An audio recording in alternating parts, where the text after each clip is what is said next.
The Summoner's Nexus TCG is a digital indie trading card game that I've been working on for the last 3.5 years, and it's now in its pre-alpha/open beta phase, which means that anyone can download the game and try it out for themselves. With that being the case, I thought it would be a good idea to make an updated guide to the rules, mechanics, and systems that you will experience when playing the Summoner's Nexus TCG. Now, when navigating through the app itself, there are tutorials in-game that you can look at to help give you a bit more of a comprehensive look at the different systems and features that we've got in here, but I will be completely honest in saying that this is a very rough draft of what the tutorial system is going to look like. So if this isn't satisfactory, completely understand, we're working on it, and I'm just going to give you a rundown on the core mechanics of what you will need to play. The first thing that you might want to do when opening the game is to change your player name, which you can do by tapping on this bar at the top here. You can edit this, and then boom, it's there, it's updated. This will be shown to your guild members, to your opponents, so on and so forth. If you care about cosmetics, you can also change your player icon once you've gotten some from the shop. Speaking of the shop, let's head over there because that is where we need to begin in order for you to get the cards that you need. Now,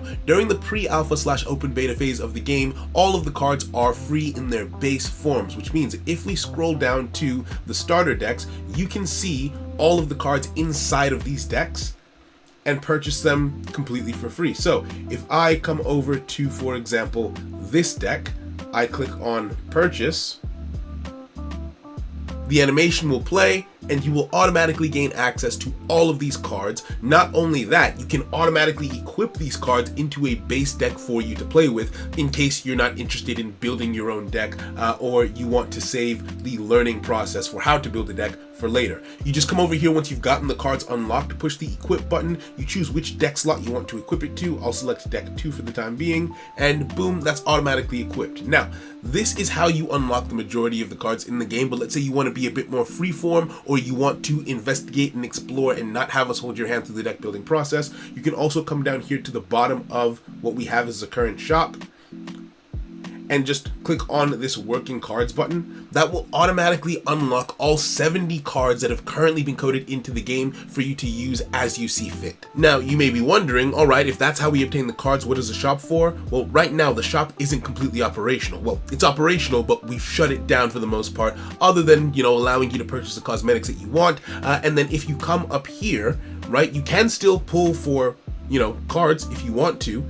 The only real benefit is that you'll be able to unlock the higher rarity versions of the cards, but you'll also unlock cards that haven't had all of their data coded. So if you're interested in something like that, you can collect sigils by logging in every day or by winning games, and then you'll get to see more cards that you wouldn't if you were only going off of the starter decks or the working cards. Just note that if you try and take a card that hasn't been properly coded yet into a game, it'll work, but it won't have any effects. It'll just be a beat stick. Now, I have gotten the cards that I want, so I'm going to come over to the deck editor, I enter, and this will show off. So these are the different decks that you have. If you click on the top here, you have 10 available deck slots. The starter decks are already filled in, right? They just come pre-built, ready to go. I will give a quick guide on how to build a deck here, but if you want something more in-depth, we'll have an updated guide coming out later, or you can check out one of the previous guides that was done from 2023 on how to go about playing the game. Now, to make a very long story short, decks in this game are comprised of 20 slots in total, right? You have 10 cards that go into your starting hand, and then 10 cards that go into what is called a resource deck. The first 2 rows comprise your starting hand, and the second 2 rows comprise your resource deck. Now, your starting hand is 10 cards, and you get to decide exactly which 10 cards go into that. You have a limit of 10 avatars that can be in your deck and 10 runes that can be in your deck. Your starting hand is comprised of, well, half and half, right? So 5 avatars will start in your hand and 5 runes will start in your hand. And then your resource deck will allow you to draw 1 avatar and 1 rune every turn from turn 2 onwards. Now, you might be thinking, well, if I can choose what goes into my starting hand, I can make some pretty broken combinations. And maybe you can, but we have a system in the game called the synergy system, right? Where each card in the game has a number in a big black circle as part of its card data when you tap on it, and that number is its synergy rating. The Wandering Wukong has a synergy rating of 6, for example. So if I put the Wandering Wukong in this deck, he has a glowing red outline.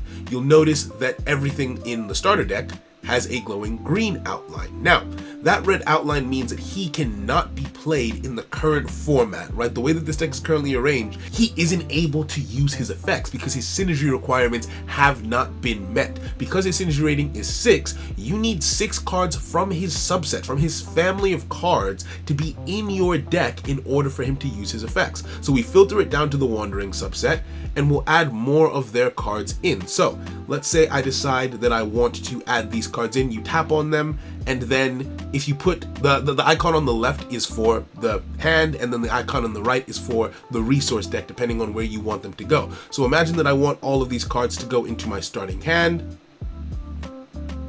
and then since they all have synergy ratings of 6, none of their synergy requirements have been met.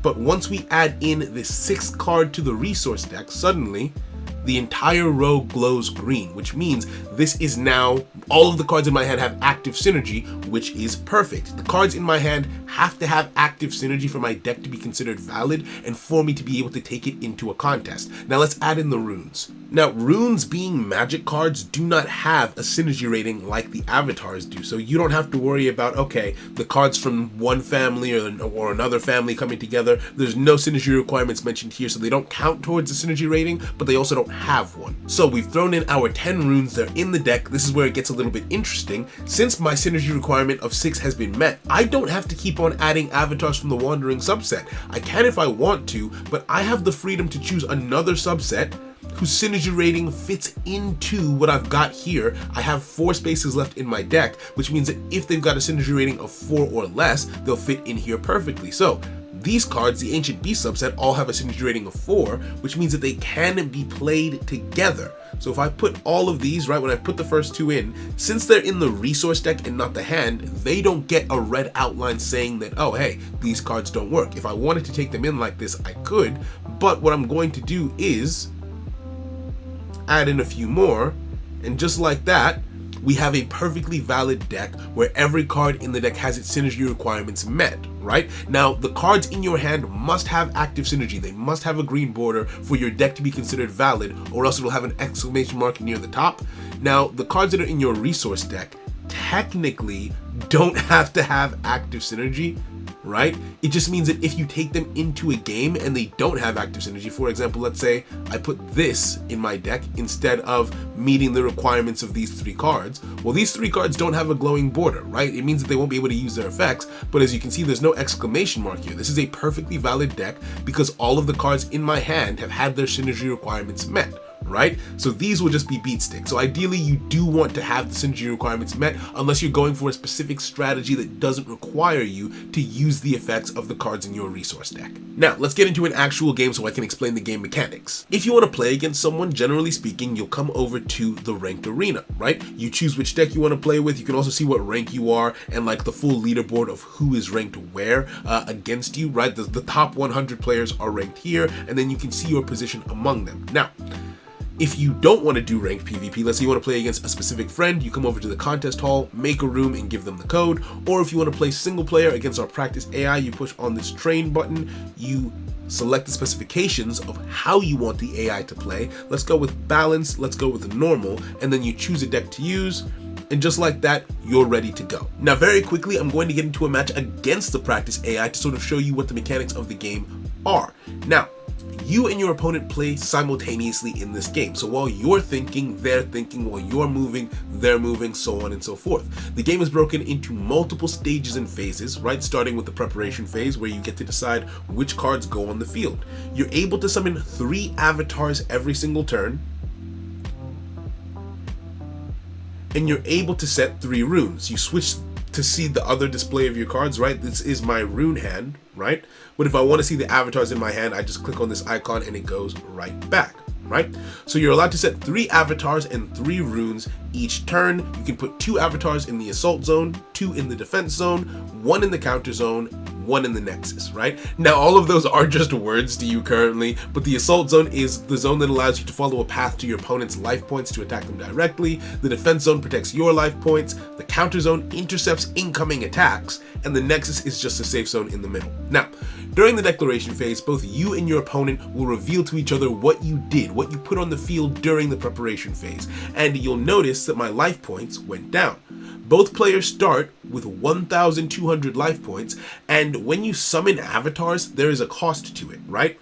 A rank 3 avatar, like the Wandering Ryu, right? The rank will be in italics at the top here, will cost you 200 life points to summon. A rank 2 avatar will cost you 100 life points to summon. And a rank 1 avatar will cost you 50 life points to summon. Now, avatars battle on the field after they move across the board, so when the wave begins, you have an opportunity to activate your effects, right? Now, effects in this game operate in a chain-based system. So for example, if I activate the effect of Kieran, and I follow that up with the effect of Incinerate, which you can just tap on the cards to read their effects if you'd like to. I activate this and I choose a target for the card's effect, I'll choose that enemy card. Now, those cards will resolve in a backwards chain. So the last card that was activated will be the first card to resolve, and then the first card that was activated will be the last card to resolve, just like that, right? Now we go through the phases of the game. My cards move across the lanes, as do my opponents, and in between each phase, you have the opportunity to activate more card effects if you want to, or if you have the ability to. Now, when the time comes to battle, the strongest cards on the field attack first, or they get the option to attack first, right? Only cards that are in the assault zone have the ability to declare attacks. That is an honor reserved for just them. I'm going to choose yes for my attack. I'll swing into my opponent's card, and they're destroyed. Meanwhile, I take the damage, right? I lose attack points equal to what I dealt to them. I'll choose to attack with this card as well. We're going to tie, and so both cards will be destroyed. Luckily, I have an effect that allows me to retrieve this card from the graveyard when it's destroyed once every game. So this card just flies right back into my hand. Now, my opponent's life points are free and clear for the taking. Unfortunately, there is nothing that I can use to attack them right now because each card can only attack once per turn. So even though there's nothing blocking the Wandering Ryu up here, I can't attack with him a second time. My opponent will attack into my defense zone, destroy the card that I have stationed there, and just like that, I am now also defenseless, but like we've said, a card can only make one attack per turn, so I am still safe. We will go back and forth like this over the course of the entire game, trying to use the resources at our disposal to beat each other. Now, I'm lucky because the AI can't use effects, so it's not able to scheme against me, or at least this version of the AI can't use effects. We're working on one that can, right? So, the draw phase comes around. Now that it's turn 2, I'm able to draw a card at the beginning of the turn. I draw a card from my deck, and I can continue to strategize, make more plays, put more cards on the field. The cards that were left on the field last turn stay there in the form of the Wandering Ryu, but the runes don't, right? The runes that I put on the field last turn, if they don't get used, they get sent to the graveyard automatically. I don't get to carry them over. And so this is the strategy, right? I need to defend myself while also putting up an offensive front to try and bring my opponent's life points down to 0. I want to drain their Nexus gauge all the way, and that is the core of how you play this game. So I hope this guide was helpful in teaching you the basics of the Summoner's Nexus TCG. I hope that this, alongside the tutorial, alongside the Discord, is able to answer any questions that you may have. But if not, leave a comment and we will make sure that we get to you and answer whatever it is that you're not sure about. Thank you very much for watching. Thank you very much for taking an interest in the game. Have a wonderful day and take care. Bye.